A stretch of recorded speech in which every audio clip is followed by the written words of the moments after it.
Assalamualaikum warahmatullahi wabarakatuh.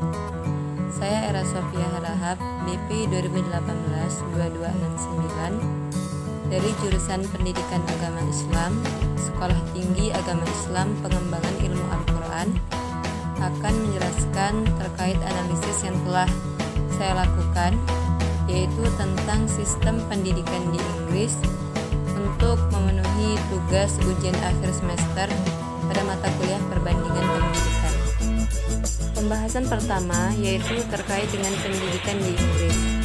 Pendidikan di Inggris diatur dan diawasi oleh Department for Education and Department for Business, Innovation and Skills. Otoritas lokal bertanggung jawab menerapkan kebijakan untuk pendidikan dan sekolah negeri di tingkat lokal. Inggris mempunyai lebih dari 3.000 institusi pendidikan yang menerima pelajar internasional di berbagai level dengan ribuan pilihan bidang studi.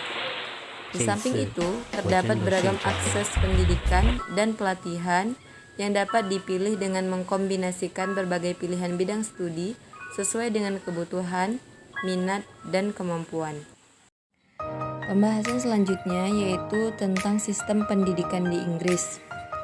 Sistem pendidikan di Inggris terbagi atas 4 bagian utama, yaitu Primary Education. Primary Education itu setara dengan pendidikan dasar atau sekolah dasar yang ada di negara Indonesia. Pendidikan dasar di Inggris dimulai pada usia 5 hingga usia 11 tahun. Yang kedua yaitu Secondary Education atau setara dengan pendidikan menengah yang ada di negara Indonesia, yang mana dimulai dari usia 11 sampai 16 tahun.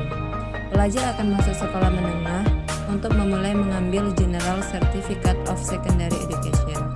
Pendidikan dasar dan menengah merupakan suatu kewajiban di Inggris. Setelah usia 16 tahun, pendidikan seterusnya adalah opsional bagi pelajar. Pelajar biasanya mengambil sekitar 10 mata pelajaran yang dinilai melalui kombinasi dari tugas dan ujian tertulis. Yang selanjutnya yaitu Further Education atau pendidikan lanjutan, yang mana setelah pelajar menyelesaikan pendidikan sekunder, mereka memiliki pilihan untuk memperpanjang ke pendidikan lanjutan untuk mengambil E-level atau kualifikasi lain seperti IB. Kemudian, pendidikan lanjutan E-level biasa juga disebut sebagai Sixth Form, berdurasi selama 2 tahun. E-level biasanya diikuti oleh pelajar usia 16 tahun atau setelah mereka memperoleh General Certificate of Secondary Education. Pelajar biasanya mengambil 2-5 subjek E-level yang merupakan syarat penerimaan untuk masuk ke universitas. Setiap subjek dinilai melalui ujian tertulis, tugas atau keduanya. Selanjutnya yaitu Higher Education, yang menawarkan program teknis dan keahlian. Biasanya sekitar 1-2 tahun tergantung dari jurusan dan sertifikasi yang dipilih. Kualifikasi yang diperoleh adalah Certificate of Higher National Diploma atau Higher National Certificate. Umumnya, universitas di Inggris mensyaratkan untuk pelajar lulusan SMA kelas 12 dari Indonesia harus masuk program E-level atau program pra-universitas sebelum meneruskan ke tahun pertama di universitas. Bagi jurusan yang sulit seperti kedokteran dan hukum, apalagi untuk top universitas di Inggris, pelajar internasional diharuskan masuk ke program E-level selama 2 tahun sebelum masuk program undergraduate. Selanjutnya yaitu tahapan pendidikan di Inggris. Secara singkat, sistem pendidikan dasar di Inggris dibagi menjadi tahapan penting atau disebut dengan key stage sebagai berikut, yang mana yaitu key stage 1 dimulai dari usia 5 hingga 7 tahun. Selanjutnya key stage 2 dimulai dari usia 7 hingga 11 tahun. Key stage 3 dimulai dari usia 11 hingga 14 tahun. Dan key stage 4 dimulai dari usia 14 hingga 16 tahun. Untuk key stage 1 dan 2 biasanya berlangsung di sekolah dasar, dan pada usia 11 tahun melanjutkan ke sekolah menengah dan menyelesaikan ke stage 3 dan 4. Pelajar akan dinilai pada akhir setiap tahap. Penilaian paling penting pada usia 16, ketika pelajar mengikuti General Certificate of Secondary Education. Nah, setelah pelajar menyelesaikan General Certificate of Secondary Education, mereka memiliki pilihan untuk melanjutkan ke pendidikan lanjutan dan pendidikan kerja, ke pendidikan lanjutan dan pendidikan tinggi atau masuk ke dunia kerja. Ketentuan belajar di Inggris, yang mana terdapat 3 poin, yaitu 1. Visa pelajar dan asuransi kesehatan.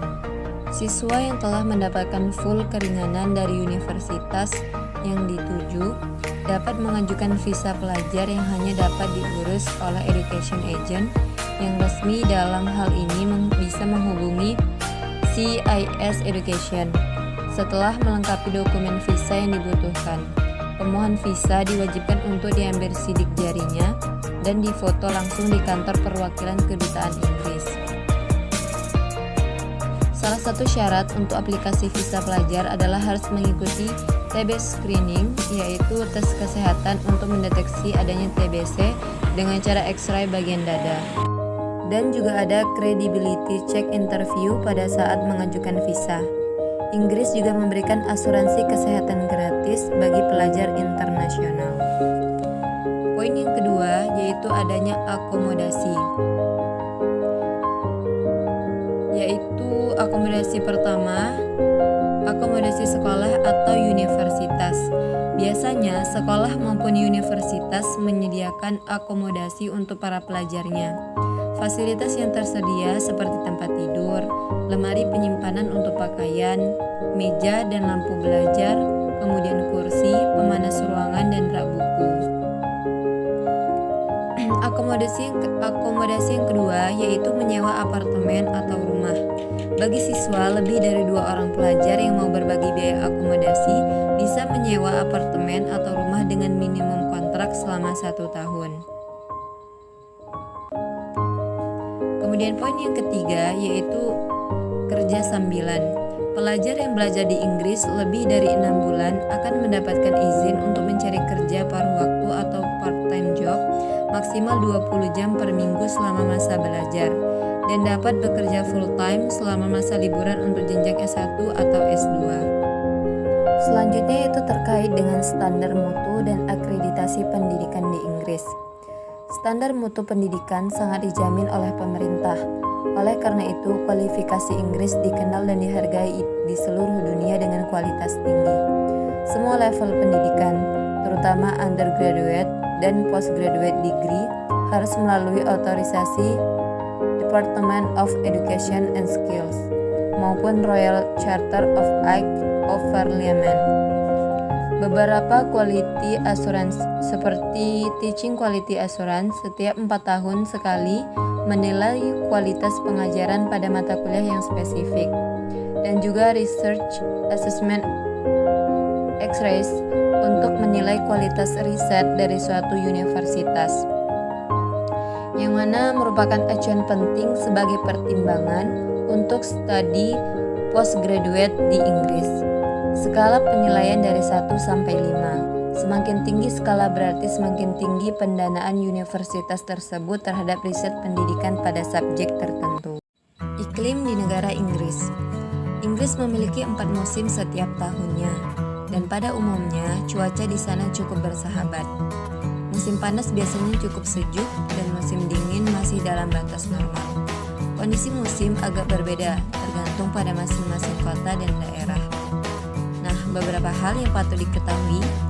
Yang pertama, bahwasanya cuaca cenderung berubah-ubah, terutama di awal musim semi, di mana hujan, salju, dan matahari bisa terjadi pada hari yang sama. Yang kedua, yaitu gunakan jaket yang cukup tebal dan tahan air. Nah, yang ketiga, sedia payung karena di Inggris kemungkinan hujan akan sering terjadi. Dan yang terakhir, yaitu pakailah pakaian yang berlapis karena cuaca yang sering berubah dalam sehari. Adapun gambaran singkat tentang negara Inggris, yaitu dari segi lokasinya, Inggris merupakan salah satu negara terbesar dan kebudayaan tertua di Eropa. Inggris dikenal sebagai salah satu sumber ilmu pengetahuan, sastra, dan kesenian dunia. Yang kedua, dari segi zona waktu, Inggris memiliki beberapa zona waktu sesuai dengan lokasi. Di musim panas, daylight saving time diterapkan sehingga waktu setempat menjadi 1 jam lebih awal. Kemudian yang selanjutnya yaitu masyarakat Inggris. Inggris merupakan salah satu negara modern yang memiliki beragam multi budaya. Kehidupan beragama di Inggris terlihat cukup harmonis, dan walaupun sebagian besar beragama Kristen, namun penduduk beragama Islam juga mempunyai populasi cukup besar.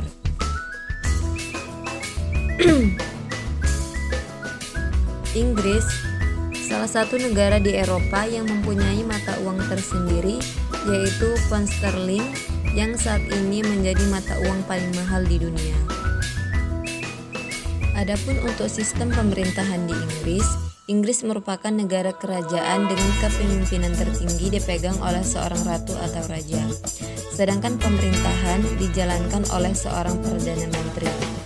Inggris yang sering dikenal dengan negara Britania Raya terdiri dari 4 bagian negara, yaitu Inggris, Irlandia Utara, Skotlandia, dan Wales. Inggris diatur langsung oleh Parlemen Britania Raya, meskipun negara-negara Britania mempunyai pemerintahan sendiri.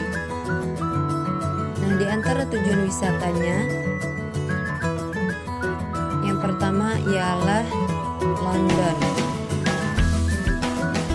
London yang merupakan ibu kota negara merupakan pusat perekonomian dunia kedua setelah New York.